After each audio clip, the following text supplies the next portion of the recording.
میری شادی کو 17 سال ہو چکے ہیں۔ کبھی خوشیوں کے خواب تھے اور کبھی ایک ایسا وقت آیا کہ میری اپنی سہیلی میری سوتن بن گئی۔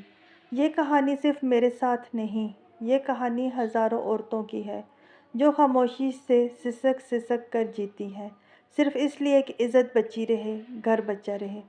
آج میں اپنی کہانی سنا رہی ہوں، نہ کسی کو نیچا دکھانے کے لیے، نہ ہمدردی سمیٹنے کے لیے، بس اس کے لیے شاید کسی اور بہن، بیٹی یا ماں کا دل سنبھل جائے، وہ ان چیزوں سے چکنی ہو جائے جو میرے ساتھ ہوئی۔ دوستو، آج میرا دل بھاری ہے، الفاظ ساتھ نہیں دے رہے، بہت بوجھل بوجھل سے الفاظ ہیں، پر آپ لوگوں کو سنانا بھی ضروری ہے کیونکہ سب نے مجھے پوچھا کہ آپ کی سٹوری کیا ہے، تو آج میں اپنی سٹوری آپ لوگوں کے ساتھ شیئر کر رہی ہوں۔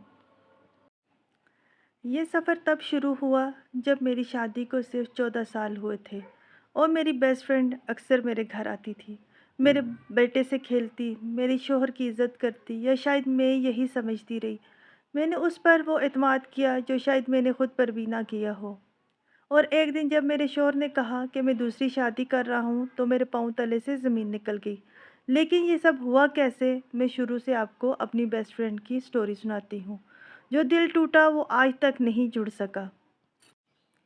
جب ایک عورت اپنے گھر میں سکون چاہتی ہے تو سب سے پہلے وہ اپنے شوہر پر اعتبار کرتی ہے۔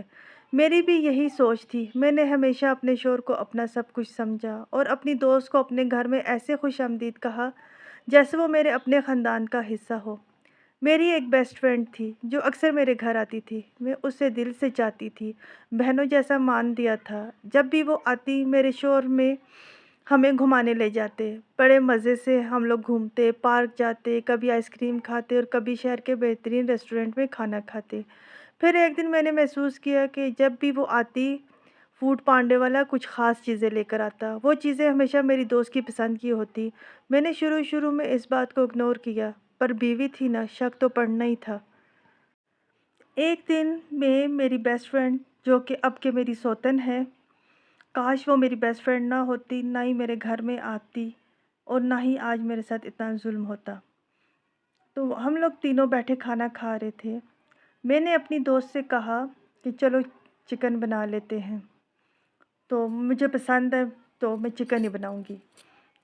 تو جسے چکن بن کے ہم بنا کر جس وقت میں دسترخوان پر لے کر آئی تو میری دوست مجھے کہتی ہے تمہیں تو چکن بہت پسند ہے تو اب یہ تم کھاؤ نا۔ تو فوراً ہی میرے شوہر بولے اسے چھوڑو، یہ چکن کھاتی رہتی ہے، اس کی کیا بات ہے، تم سکون سے کھاؤ۔ یہ جملہ میرے دل پر چاقو کی طرح لگا۔ یہ عام الفاظ نہیں تھے، اس کے پیچھے خاص خیال چھپا تھا۔ اس لمحے مجھے لگا شاید کچھ ایسا ہے جو میں دیکھ نہیں پا رہی۔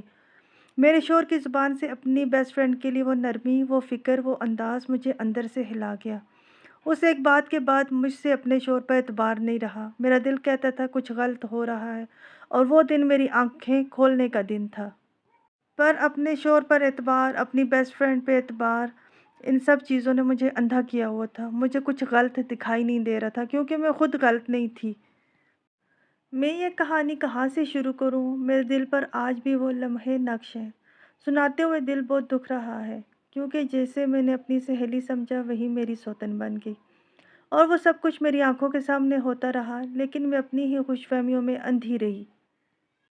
سردیوں کے دن تھے، ہلکی ہلکی دھوپ ہمارے صحن میں پھیلی ہوئی تھی۔ ہم سب دھوپ میں بیٹھے تھے، گرم چائے اور باتوں کا مزہ لے رہے تھے۔ میرے شوہر بڑے پیار سے ڈھیر سارے مالٹے لے کر گھر آئے۔ اتنے سارے مالٹے دیکھ کر میرا دل خوش ہو گیا۔ اتنے میں میری بیسٹ فرینڈ بھی آ گئی، وہ بھی میرے ساتھ دھوپ میں بیٹھ گئی۔ اس نے ہنستے ہوئے کہا مجھے بھی مالٹے بہت پسند ہے، میں بھی کھاؤں گی۔ تو میں نے ہنستے ہوئے مالٹے کاٹ کر اس کے سامنے رکھ دیے۔ یہ لو کھاؤ، جیسے اپنے لیے رکھے ہوں ویسے تمہارے لیے بھی رکھ لیے ہیں۔ اسی دوران میرے شوہر نے 2-3 درجن مالٹے الگ کیے اور ایک شاپر میں ڈال دیے اور ساتھ ہی 1000 روپے کا نوٹ اس کے ہاتھ میں رکھ دیا۔ میری دوست نے بولا بھائی یہ آپ مجھے 1000 روپے کیوں دے رہے ہیں؟ تو میرے ہسبینڈ نے اسے بولا کہ یہ رکھ لو، تمہیں واپس بھی جانا ہے، کرایہ لگے گا، گاڑی پکڑ لینا۔ میرا دل خوش ہو گیا۔ میں نے سوچا واہ میرے شوہر کتنے خیال رکھنے والے ہیں۔ اتنی ٹھنڈ میں میری دوست مجھ سے ملنے آئی ہے تو یہ اس کی عزت کی بات ہے۔ میں خوش فہمی میں تھی۔ مجھے کیا پتا تھا کہ وہ عزت نہیں ایک رشتہ بن رہا ہے، ایسا رشتہ جو میرا سب کچھ چھین لے گا۔ کبھی کبھی انسان اپنے ہی دیے ہوئے بھروسے کی سزا پاتا ہے۔ میری بیسٹ فرینڈ جب ہمارے گھر آنے لگی تو اس نے میرے شوہر کے پاس اچھا خاصا پیسہ دیکھا، بس تبھی سے اس نے فرمائشیں ڈالنی شروع کر دیں۔ ایک دن کہنے لگی چلو کہیں باہر چلتے ہیں اسلام آباد، وہاں شاپنگ بھی کریں گے، گھومے پھریں گے بھی، مزہ آئے گا۔ میں نے سچ میں کوئی شک نہیں کیا کیونکہ میرے دل میں کبھی اس کے لیے شک کی گنجائش تھی ہی نہیں۔ میرے شوہر نے میری طرف دیکھا اور نرمی سے کہا تم تھکی ہوئی ہو، تم بیمار لگ رہی ہو، شاید تم نہیں جانا چاہتی۔ میں بچوں کو، کیونکہ میرے جیٹھ کے بچے، نند کے بچے سب آئے ہوئے تھے، تو سردیوں کی چھٹیاں آپ کو پتہ ہے ایبٹ آباد میں ہو جاتی ہیں، تو آئے ہوئے تھے تو انہیں کہیں گھمایا پھرایا نہیں تھا، تو ہم لوگوں نے پروگرام بنایا ہوا تھا چلو انہیں گھما پھرا لیتے ہیں۔ تو میری طبیعت بھی کچھ خراب تھی، تو میرے ہسبینڈ کہتے ہیں چلو تم گھر پر ہی رکو، تمہاری طبیعت ٹھیک نہیں ہے تو چلے میں اپنی سوتن کا فرضی نام رکھ لیتی ہوں بینش، ٹھیک ہے، میں اس کا نام نہیں لینا چاہتی، اس کا نام میں اپنی زبان پہ بھی نہیں لانا چاہتی۔ تو بینش چنسی ہے، تو بینش ہے میرے ساتھ، ہم لوگ بچوں کو گھما پھرا لائیں گے، کوئی مسئلہ نہیں، تم گھر پہ ریسٹ کرو۔ میں نے کہا ٹھیک ہے، چلو میری طبیعت ٹھیک نہیں ہے، میری دوست ہے تو بچوں کو لے جائے گی، تو اس طرح بچے بھی گھوم پھر آئیں گے اور شاپنگ بھی ہو جائے گی۔ تو میں نے کہا چلو فون پر میں رابطہ کروں گی ان لوگوں سے۔ پھر میرے ہسبینڈ بیٹے کو اور دوسرے بچوں کو اپنے ساتھ لے کر اور میری دوست کو لے کر چلے گئے۔ میں نے سوچا میرے شوہر کا دل بہت بڑا ہے، سب کا خیال رکھتے ہیں۔ میں نے مسکرا کر کہا ٹھیک ہے لے جائیں، بچوں کو گھما لیں، شاپنگ بھی کر لیں گے، لیکن اس دن وہ مجھے چھوڑ کر صرف اور بچوں کو لے کر اور میری دوست کو لے کر چلے گئے۔ اسلام آباد کی سیر تھی، لیکن میں گھر میں اکیلی تنہائی کی سیر کر رہی تھی، شک، درد اور الجھن کے جنگل میں۔ کیا یہی اعتبار تھا؟ کیا یہی دوستی تھی؟ کیا یہی محبت تھی کہ میں نے ان لوگوں پہ اندھا اعتبار کیا، انہیں جانے دیا، اور بدلے میں انہوں نے کیا کیا؟ دھوکہ۔ اور جو بات میرے دل کو سب سے زیادہ لگی وہ یہ تھی کہ میری دوست نے جاتے وقت ایک بار بھی یہ نہیں کہا کہ تم بھی چلو، نہ کوئی اصرار، نہ کوئی اپنائیت، جیسے وہ دل ہی دل میں خوش ہو کہ میں گھر پر ہی رک گئی ہوں، جیسے میری غیر موجودگی اس کی آسانی بن گئی ہو۔ جب وہ لوگ نکل گئے تو میں نے خود کو تسلی دی کہ کچھ دیر میں کال آ جائے گی، بچوں کی خیریت پوچھیں گے، مجھے بھی حال سنائیں گے، لیکن نہ میرے شوہر نے فون کیا، نہ میری بیسٹ فرینڈ نے، جس سے میں نے زندگی کے دکھ سکھ بانٹے تھے۔ وہ دونوں اپنی تفریح میں اتنے مگن ہو گئے کہ جیسے میں کبھی ان کی دائرے میں تھی ہی نہیں۔ پھر وقت کے ساتھ ایک نیا سلسلہ چل پڑا۔ میرے شوہر جب بھی کسی میلے، دعا، شادی یا فوتگی پر جانے لگے تو پہلے کبھی مجھے نہیں لے کر جاتے تھے، اکیلے جاتے تھے۔ اگر کوئی فیملی کی شادی ہوتی تو میں ساتھ چلی جاتی، تو بڑے شفقت بھرے انداز میں کہتے تم اپنی دوست کو بھی بلا لو، وہ بیچاری اکیلی ہے، چلو ہمارے ساتھ چلی جائے۔ میں دل سے خوش ہو جاتی کہ میری دوست کو اہمیت دی جا رہی ہے، میں اسے فون کرتی، محبت سے بلاتی اور ہم سب اکٹھے نکل جاتے۔ شروع میں سب کچھ معمول کے مطابق لگتا تھا، لیکن آہستہ آہستہ چھوٹی چھوٹی باتوں نے دل پر دستک دینا شروع کی۔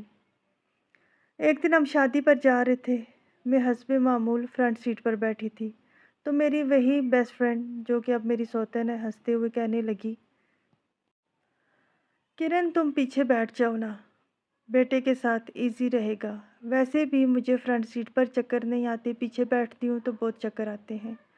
میں نے مسکرا کر کچھ نہ کہا، بس دل ہی دل میں سوچا کہ اگر یہ میرے آرام کا خیال ہے تو شاید یہ بھی دوستی کا حصہ ہے۔ لیکن پھر یہی بات بار بار ہونے لگی، ہر بار وہی بہانہ، ہر بار وہی ہنسی، اور ہر بار میرے شوہر خاموشی سے اسے اپنے ساتھ فرنٹ سیٹ پر بٹھا لیتے۔ میں جو کبھی ان کے ساتھ فرنٹ سیٹ پر بیٹھنے والی ساتھی تھی، اب بچے کے ساتھ پیچھے بیٹھنے والی صرف تماشائی بن کر رہ گئی تھی۔ بس تب سے میرے دل میں وہ چھوٹا سا شک آہستہ آہستہ ایک گہری تکلیف میں بدلنے لگا، کیونکہ میری دوست، میرے شوہر اب ایک دوسرے کی موجودگی میں کچھ زیادہ ہی ایزی ہوتے جا رہے تھے۔ میری آپ لوگوں سے گزارش ہے کہ یہ لمحہ سننے والوں کو سوچنے پر مجبور کر دے گا کہ ایک عورت جب اپنی دوست کو اپنی زندگی میں شامل کرتی ہے تو اس کے بدلے میں وہ کیا کھو سکتی ہے، یہ آج آپ کو پتہ چل گیا ہوگا۔ وقت گزرتا گیا، اب وہ صرف ایک مہمان نہیں رہی تھی، وہ میری زندگی کا مستقل حصہ بن چکی تھی، ایک ایسی دوست جس پر میں نے آنکھ بند کر کے اعتبار کیا۔ لیکن پھر ایک دن اس نے مجھ سے کہا کرن کیا تمہارے محلے میں کوئی گھر خالی ہے؟ ہم کرائے کے مکان میں رہتے ہیں، بہت پریشانی ہے، کاش تمہارے قریب کوئی گھر مل جائے تو سکون ہو جائے گا۔ میں نے فوراً اپنے شوہر سے بات کی کہ وہ بیچاری پریشان ہے، اسے اپنے محلے میں کوئی گھر دلوا دیں تاکہ وہ ہماری نظروں کے قریب رہے اور مشکل میں نہ پڑے۔ اتفاق سے چند دن بعد ہی ہمارے محلے میں ایک چھوٹا سا 2 کمروں کا مکان خالی ہو گیا۔ وہ اس گھر میں آ کر رہنے لگی۔ ایک دن میرے سر میں بہت شدید درد ہوا، گھر میں مجھے گولی نہیں مل رہی تھی۔ میں نے سوچا اپنی بیسٹ فرینڈ کے گھر جاتی ہوں، وہاں سے گولی لے لیتی ہوں، کیونکہ میرے ہسبینڈ صبح جلدی چلے گئے تھے، کہہ رہے تھے میں نے جا کے شاپ کھولنی ہے۔